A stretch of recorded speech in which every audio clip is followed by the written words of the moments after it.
Hey, wherever you are in the world today, I welcome you to another 30 minutes of Soulful Living here at Empower Radio. I'm going to do something I don't normally do, and that's only because I have a very efficient intro for my guest today, Jonathon Goldman. This is what his publicist sent me. The great sages from millennia have taught that the answers to healing, spiritual evolution, elevation of consciousness, and living a happy and fulfilled life are inside of us. But where exactly are they, and how do you work with them? My guest today, Jonathon Goldman, can answer those questions for you. In his 4 decades of working with energy medicine, first as an acupuncturist and then as the developer of transformational energy healing, he has mapped the multi-layered human energy vehicle. I love that terminology. Goldman has uniquely described where and how thought forms, emotions, energetic material, beliefs, and spiritual qualities live and operate in the multiple energy layers that are within and around the human body. This has allowed him to create a form of healing which goes beyond and enhances psychotherapy, allopathic medicine, and alternative healing modalities. What defines the uniqueness of Goldman's work is identifying the specific characteristics, personal and transpersonal, that live in the various chakras where they interface with these 5 energy layers. He teaches, for example, where the actual vibrations of universal light, compassion, calm, forgiveness, and faith live inside of you, and how to access and utilize them in your life, your work, and your relationships. The chakra map that he discovered is a core feature of his inspiring and illuminating book, The Gift of the Body, a multidimensional guide to energy anatomy, grounding spirituality, and living through the heart. His work can open the way for an entirely new internal paradigm that activates living from your heart. Jonathon, at this time more than ever in our lives, I feel like this book is a manual that everybody should have. So thank you and welcome. Thank you. Pleasure to be here. Well, some of the things that really drew me to the book were really activating and opening the heart, number 1, and number 2, knowing where these actual feelings, emotions, concepts lived within the chakra body, because that is not usually taught, you know? Yes. How did you come about that? It's a long story. Everybody has their story. For me, the point of departure was when I went to Brazil in January of 1988. I went to a spiritual community in the mountains of Brazil, where at that time they were doing a particular kind of healing, spiritual awakening work. They still do it. And in that month there, I felt myself, I was like a suitcase that got zipped open, and inside, amazingly, was this spiritual healing channel that I didn't know even existed. I wouldn't even know what those words meant at that time, Mm-hmm. So I was an acupuncturist, and I was practicing acupuncture a lot. I had been doing so for 12 years. I lived in Boston. I came home, and everything changed. Everything changed inside me. My life still looked the same from the outside, but my internal life had completely changed because I had been introduced to the reality of spirituality, not the concept. Yeah. From the inside, I was meeting these spiritual forces, and vibrations were coming into me, and my hand would hover over somebody's body and heat would come out, and a person would get up and say, "Wow, I'm better," things like that. What started to happen was I would hold my hands over people. I didn't know really what was going on. I didn't understand except that somebody grabbed my hand and held it over a person, and then my hand would drop and the other hand would pick up. One day, I had my hand over a woman's solar plexus, about 1.5 feet above her body, over her stomach. And I was just doing what I did, which was I would stay there until something told me to do something else. And a thought popped into my head, and I knew it wasn't my thought. It said, I don't know who I am anymore. Mm.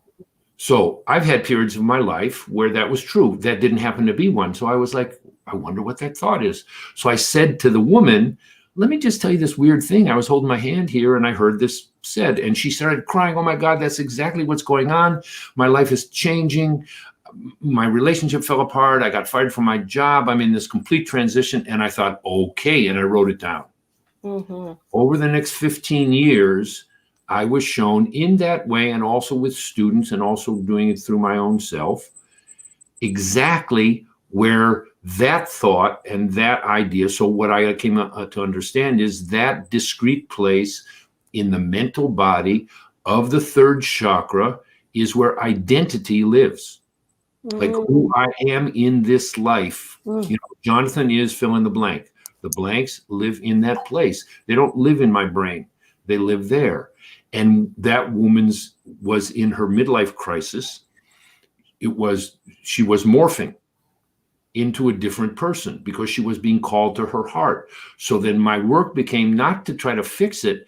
Let's try to help it happen better. Mm-hmm.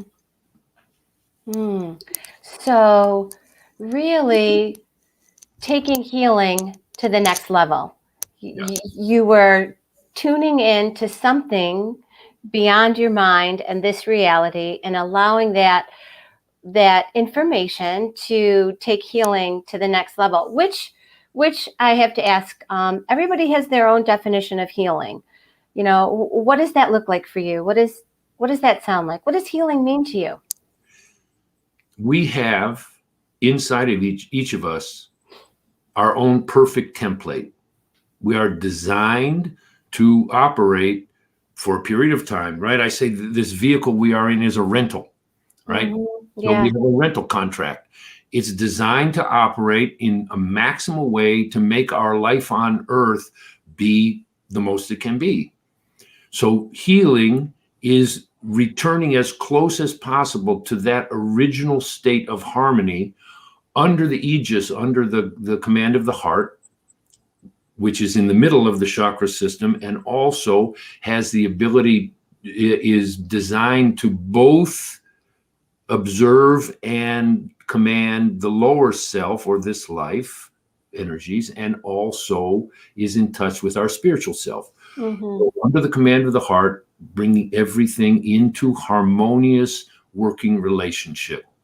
And that to me is what healing is about. Illness is the disruption of that system for various reasons.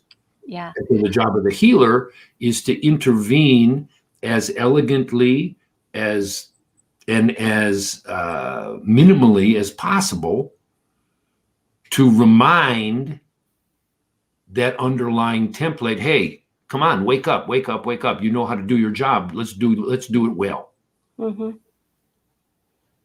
And you can wake up many of the various characteristics that are really needed at, let's say, this time. You know, let's say that somebody is just what we would think of as a lost soul, mean, you know, energetically totally disconnected. And yet you teach that compassion is part of your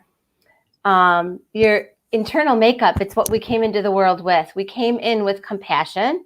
Yeah. So somebody that has been completely disconnected from that sense of compassion and love, can that be woke up for them? You know, compassion is usually woken up in us by tragedy, right?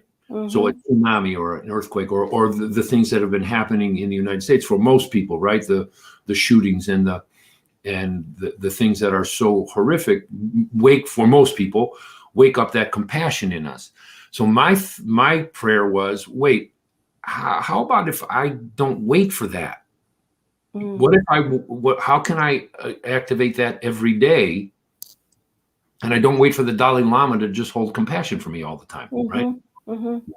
So I was led to see, to and then feel, and then teach and experience that there is a discrete place in front of everybody's heart in what I call the emotional body, about 4 to 6 inches right in front of your heart chakra.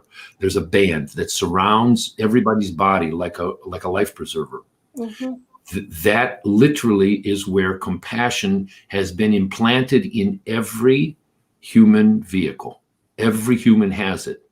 So it can be stimulated spontaneously.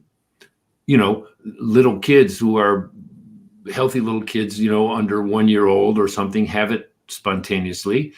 The rest of us, we have to work it. So what I teach is the inner yoga, I call it, of activating that through awareness, through breath, through meditation, through prayer, true prayer, and learning to step forward and put my awareness and my loyalty, so to speak, where I live from, where I sit, in that literal space in front of my heart.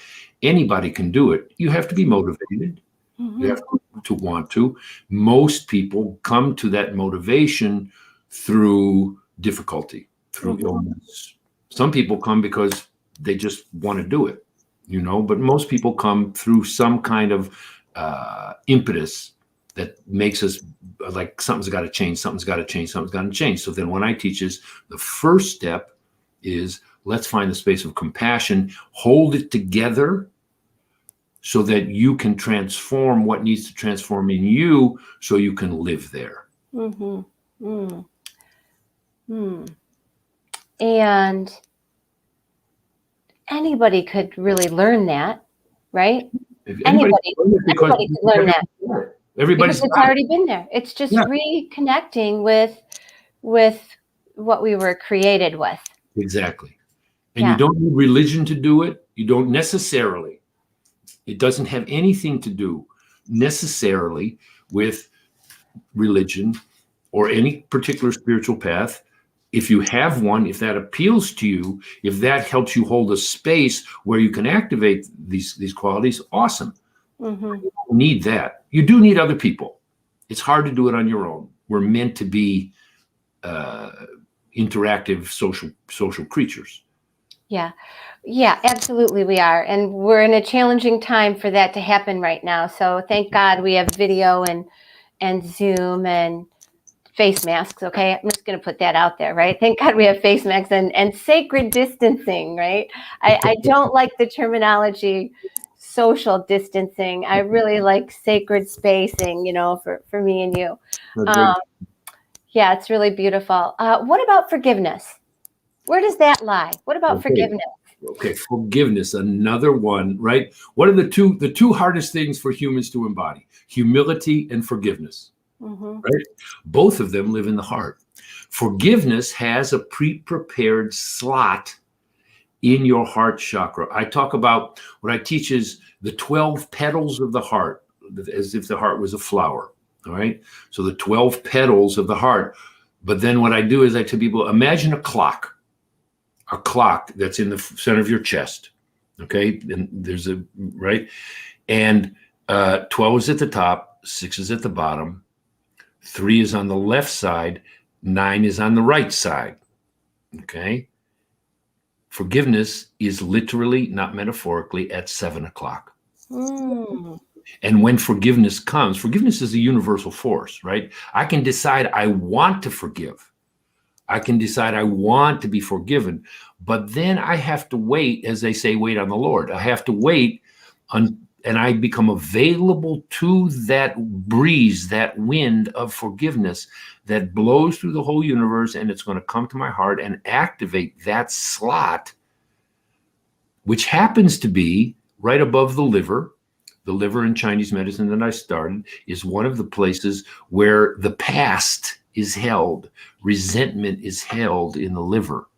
So forgiveness comes to call that energy of resentment, anger, criticism, judgment, which has to do with the liver getting stuck, calls it up into forgiveness. Forgiveness makes everything now. Mm. Doesn't make what happened okay. Mm-hmm. Doesn't wipe out the memory, but it makes it here now. Now we're here. Now I'm you, you're me. I don't need this other stuff, because the only person who is hurt by hanging on to the past is the person who's hanging on to the past. Yeah, absolutely. Well, and I'm glad that you said that it doesn't, it doesn't let go of the past. It doesn't say it didn't exist. No. It just brings you here, because a lot of people will say, well, I can forgive, but I can't forget. You can't. You can be here, and you could probably hold some sense of compassion and love around it, which leads me to faith. Faith. You talked about the wind blowing in, to kind of carry that. So you have to have faith, because you're not necessarily going to see that. So I'm going to tell you something really interesting, right? Because of course we're on audio, but I'm watching you, and when you said the word faith, you put your hands literally in the place where faith lives in you. Oh, I have to go back and watch that. That's amazing. Literally, I'm watching you, because it's what I do. It's what I teach students. I'm like, look, everybody knows what's going on with them. They just don't know it consciously. So watch their hands. You put your hands in the place of faith in front of your heart. So compassion lives. If you stick your hands out in a shelf right in front of your heart, put the heel of your hand on your chest and stick your hands out with your hands facing up. Where your fingers are is where compassion is. Then put your hands that much again. Put the heel of your hand where your fingers were, and where your fingers are now is where faith is. And you put your hands right there. Look, faith again. Faith doesn't have to do necessarily with the religion. Religions have stolen these words. They say we are called the faith. Well, no, faith is the wind that blows the universe forward. Faith is the energy that tells us, look, I don't know what's going on, but somebody does on some level, and somehow this is all going to work out okay, and I just got to keep going. Right? Faith says, just keep going, keep going, keep going. The next moment, the next moment, the next moment, and somehow it's going to resolve. So that's the energy that blows through the whole universe. Literally, it drives creation. So when I link with those energies, compassion, faith, forgiveness, I'm not just helping myself. I am also literally vibrationally, through the electromagnetic connection that we all have with all creation, I am linking myself with these universal forces. So I am energetically joining in the universal flow. And that's really what spirituality is. Vibrationally entering, not in your ideas. Ideas follow. Ideas should follow experience, not create experience. That's beautiful. Well, and listeners, again, I'm having a conversation with Jonathon Goldman. And when Jonathon and I had a pre-conversation, I mentioned to him that I felt like this book was like a life manual, that I had to take each section and reread it. I admittedly did not finish it, because I had to go back and reread and allow that information to really absorb. And it's taught in a way that nobody else has really taught before. Like I think I said, I don't know if I said it live, but we talked about where those places are within your body. And nobody has really ever said, faith is here, compassion is here. What about joy and love? This is all what you provided as a gift to all of us in the book, The Gift of the Body. It's beautiful. You're really welcome. And what about love? Look, love. Here's something else that I teach. There was a thing in the 70s, right? A guy wrote a thing called Transposing Love and Fear. No, love has no opposite. Love is at the heart of everything. has no opposite. What's fear and faith are opposites. Mm. The antidote to fear is faith. You can't make fear not be there, but you can disassociate from it and link to faith. Love is literally the vibration that underlies everything. And in the same way as forgiveness, when I learn the art of living through my heart, because it's an art, it's an inner art. Yeah. When I learn, and it takes work. This is not like, I grew up in Detroit. They used to say, vote for me and I'll set you free. This is not vote for me and I'll set you free. Mm-hmm. This is, there's a work to be done. You can do the work inside you. Mm-hmm. Lots of people have done it. It's step by step. It's simple.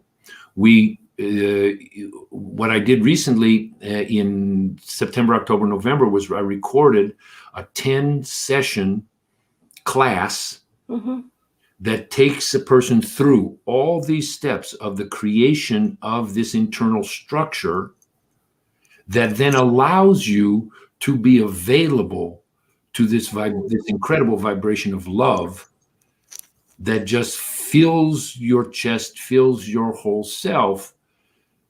In the meanwhile, we have human love, but I'm talking about universal love. I'm talking about the love that permeates and created everything, right? This incredible universal love. So the heart is the mechanism of reception and transmission of that. I have to rewind a second here. I cannot tell you how many times I've heard or read the opposite of love is fear. And how you put it today is beautiful, that love is the foundation of everything that exists. There is no opposite.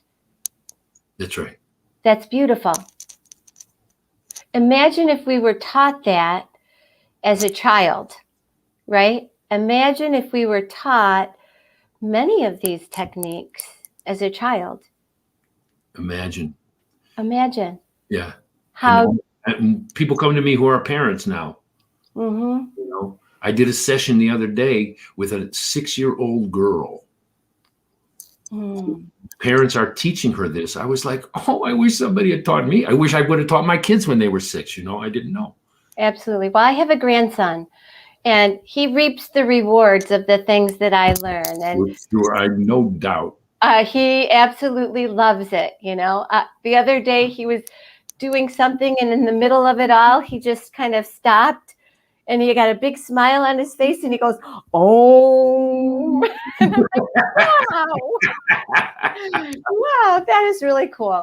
Okay, so you mentioned the recording that you did. Is that available for anybody? Like, can we go to your website? Website with essentiallight.org. Essentiallight.org. Essential Light is one word, lowercase, 2 L's in the middle. Essentiallight.org, and we have a whole array. We have that. We have videos, we have transmissions, but I have a guide who talks through me, and we have Manny. We have a library of this, and we have short videos that are 3 minutes, and we have hour-long things. It's a full array for people who are interested in taking these steps, and we are getting ready. We are dividing it into different, for people who are beginning, for people who have already done a lot of spiritual work. I'm doing live things now. I'm doing online class. I'm doing one on mediumship, which is a very important topic. I'm doing another one in a couple months on depression and anxiety, right? Trauma. Just from this angle, from this point of view. The first thing in my book you read is I have a poem, right, called "The Six Blind Men and the Elephant." So what I wanted to make the point is, okay, this is my take on the elephant, right? Let's have a conversation. Let's have conversations. Everybody has their, one says it's a trunk and one says it's a bow and let's have these conversations so that we can come closer to understanding this incredible gift that we've been given of this life. Yeah, and it is incredible. It is the greatest gift that we will ever know, at least, in this present awareness. It is absolutely amazing. Okay, so we're down to the wire. We only have a couple minutes left. Doesn't it go by fast? Unbelievable. Yeah. No, I feel like we were just warming up, Yeah, I feel like it too. I feel like you and I could have some really great conversations and enlighten a lot of people, or at least shine some light on their lives. So first, I just want to tell the listeners, all of Jonathon's information will be available here at the Soulful Living page on Empower Radio. And you can watch it in video on social media for a while. However, the podcast is available indefinitely on the Soulful Living page here at Empower Radio. I've got podcasts up from 10 years ago. So, and secondly, thank you. Thank you so much for this conversation. And I'm going to show the book for video for the book. You can see I have my little tabs in here where I have to go back and I highlight stuff. So this is not a book anybody will be gifted from me because it's mine. It's mine. And last, I like to invite my guests to leave the listeners, to leave all of us with something we can take out into the day to enhance our lives, to elevate our soul. What would that be for you? It would be this, that even though we're in this moment of this very difficult for most of us, where we feel isolated, we feel cut off, it's an opportunity to cultivate this vibration of the heart. And through the heart, I know that I am not alone. I know that you are not alone, because as soon as I breathe in my heart automatically connects to your heart. And that's not metaphorical. That's the true oneness. And so cultivating that, and go outside, breathe. If you're in the air and you're breathing, you are reconnecting with nature. And nature is our salvation. And the reconnection with nature in a conscious, heart-centered way, to me, is the salvation of humanity. That was beautiful. Thank you, Jonathon. Let's do this again sometime. Thank you so much. I would love it. Thank you, Teri. Thank you.